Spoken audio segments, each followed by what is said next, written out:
Baiklah, dalam video ini saya akan menjelaskan tutorial bagaimana melakukan uji regresi pada aplikasi SPSS. Nah, di sini saya akan melakukan uji regresi sederhana. Dan di sini sudah disiapkan tabel data yang berisi rincian tanggal serta banyaknya pengunjung yang berbelanja pada suatu toko.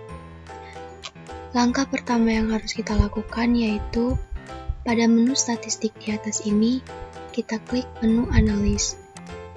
Kemudian pilih Regression dan klik Linear. Di sini, untuk variabel berbelanja, kita masukkan ke dalam kolom Dependent. Kemudian, untuk variabel pengunjung, kita masukkan ke dalam kolom Independent. Dan variabel tanggal, kita masukkan ke bagian Case Label. Di sini metode yang kita pilih adalah metode Enter. Selanjutnya kita klik Option. Di sini untuk stepping metode kriterianya kita klik bagian Use Probability of F. Di sini yang kita masukkan adalah nilai 0,05. Kemudian untuk include constant in equation-nya kita centang. Dan untuk bagian missing values-nya, kita pilih exclude case listwise. Kemudian kita klik continue. Kemudian kita pilih plots. Di sini, yang pertama untuk stress sheet, kita masukkan ke bagian Y. Kemudian spread, kita masukkan ke kolom X. Kita klik next. Kemudian kita klik sekali lagi spread, kita masukkan ke kolom Y, dan dependent kita masukkan ke kolom X. Di sini untuk standardized residual plots-nya kita pilih normal probability plot. Kemudian kita klik continue. Yang terakhir kita pilih statistik. Di sini untuk regression coefficient-nya kita pilih estimate. Dan untuk bagian ini, kita centang model fit. Dan untuk bagian residualnya, kita klik case-wise diagnosis. Kemudian kita klik continue. Dan OK.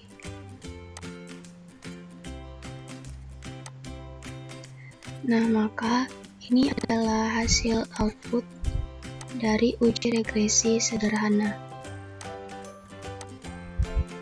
Nah, dalam bagian output ini, di sini ada 4 tabel yang penting untuk dipahami. Ada tabel variabel enter, model summary, ANOVA, dan tabel coefficient.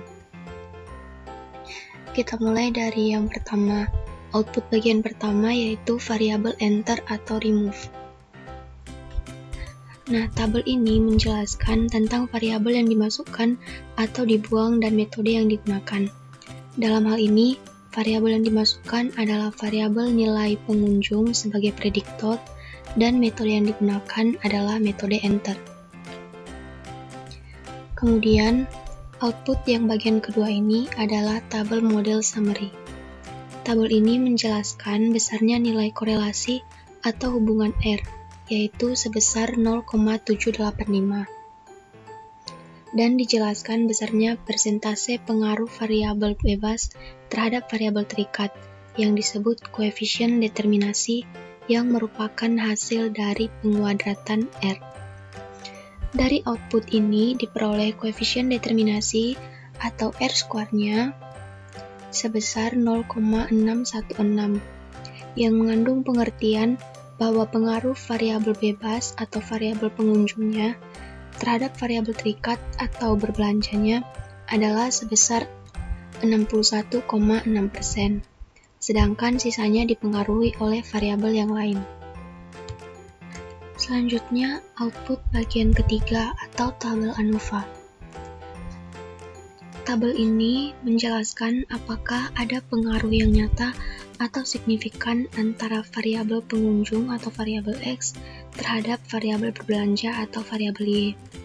Nah, dari output tersebut terlihat bahwa F hitungnya sama dengan 46,555 dengan tingkat signifikansi atau probabilitasnya itu sama dengan 0,000 yang lebih kecil dari 0,05.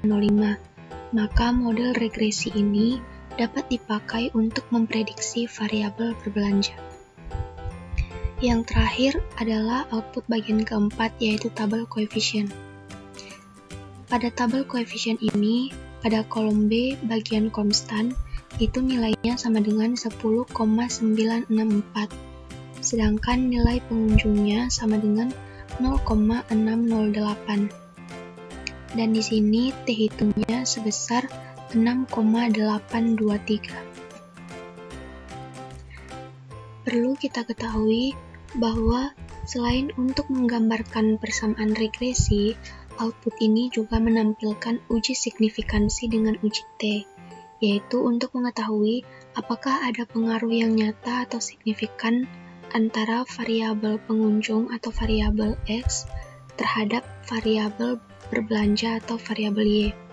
Nah, hipotesis yang digunakan pada pengujian ini, yang pertama, HO-nya tidak ada pengaruh yang nyata atau signifikan antara variabel pengunjung atau variabel X terhadap variabel berbelanja atau variabel Y. Dan yang kedua, H1-nya sama dengan ada pengaruh yang nyata atau signifikan antara variabel pengunjung atau variabel X terhadap variabel berbelanja atau variabel Y. Nah, dari output di sini dapat diketahui nilai T hitungnya itu ini sama dengan 6,823, dengan nilai signifikansinya itu sama dengan 0,000, yang nilainya itu lebih kecil dari 0,05.